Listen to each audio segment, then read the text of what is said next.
I now declare the Pasigarbo sa Sugbo 2022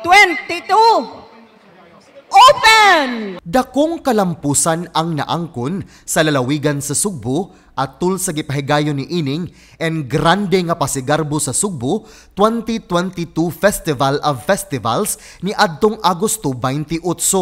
Nahimo ang maong kalihukan nga One Cebu Island Festival Showcase kay gawas nga gisalmutan kini sa 50 ka mga lungsod ug dakbayan nga sakop sa lalawigan.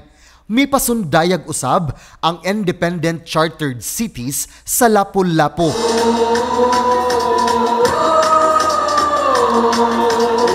Ug ang dakbayan sa Sugbo kinsa miparada sa nabantog nga Sinulog Festival didto sa Cebu City Sports Center.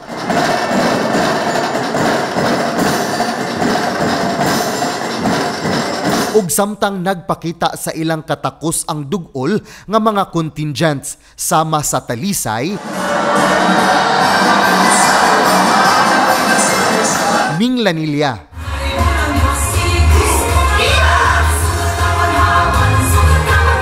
Karkar,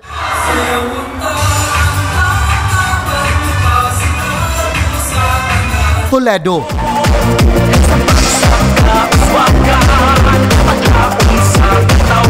Mandaue,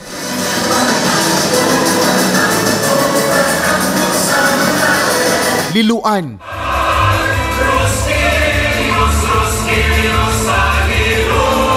ug Konsolasyon.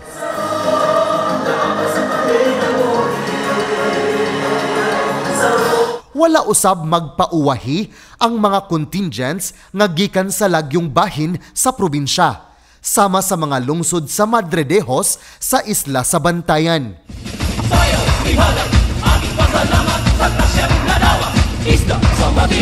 Lungsod sa Pilar sa isla sa Camotes.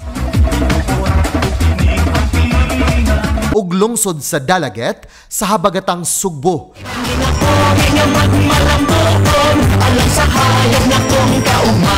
Nga maoy nakahimo sa Pasigarbo nga pasundayag sa hiniusang Sugbo. Ang Madredejos ang kinatumyang lungsod sa amihanang bahin sa lalawigan. Usa kini sa tulo ka mga lungsod sa isla sa Bantayan nga nabantog kaayo tungod sa ilang white sand beaches ug abundang seafoods. Gani ang Madredejos nagpasigarbo man sa ilang award-winning nga Isda Festival. Kinsa nakakabot na og mga pasidungog sa nanglabayng mga bangga sa Pasigarbo.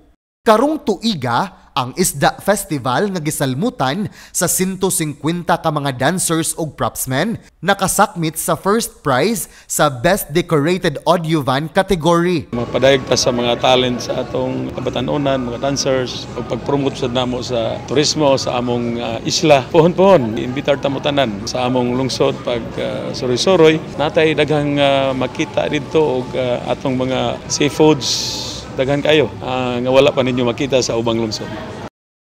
Speaking of seafoods, dili sad magpaiwit ang lungsod sa Pilar sa isla sa Camotes. Kinsa namugsay palatas ug duha ka laud aron lang makaabot sa syudad sa Sugbo. Matud ni Mayor Manuel Santiago nga ang Pamugsay Festival sa Pilar dili unta makasalmot sa Pasigarbo karong tuiga.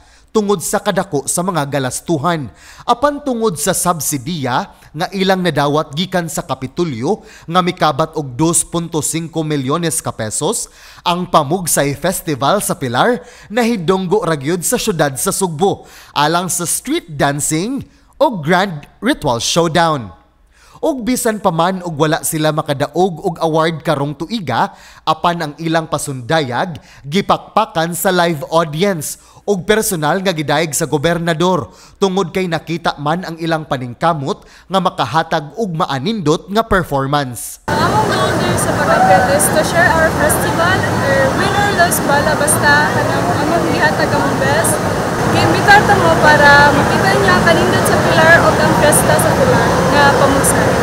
Ay mga nindot nga beach, isla o mga seafoods.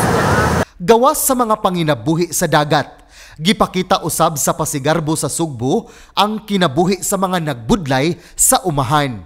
Usa ni ini mao ang pasundayag sa lungsod sa Dalaget, ang vegetable basket sa lalawigan sa Sugbo. Kinsa mapasigar buhong mihalad sa ilang Utanon Festival. Ang maanindot nilang performance karong tuiga, miani kanila og mga pasidungog.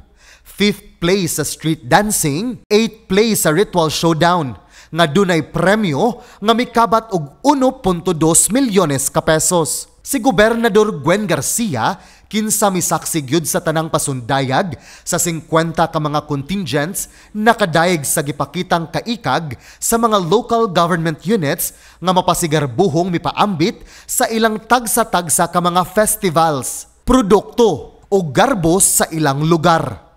Nasayod ko kagahapon, naglisod ang mga judges. Kay one festival after another, truly, we could say, showcase the best of the Cebuano culture, creativity, and artistry. Truly, tanan, world-class ang 50 ka festivals. Kini si John Granada, alang sa special feature sa Sugbo News.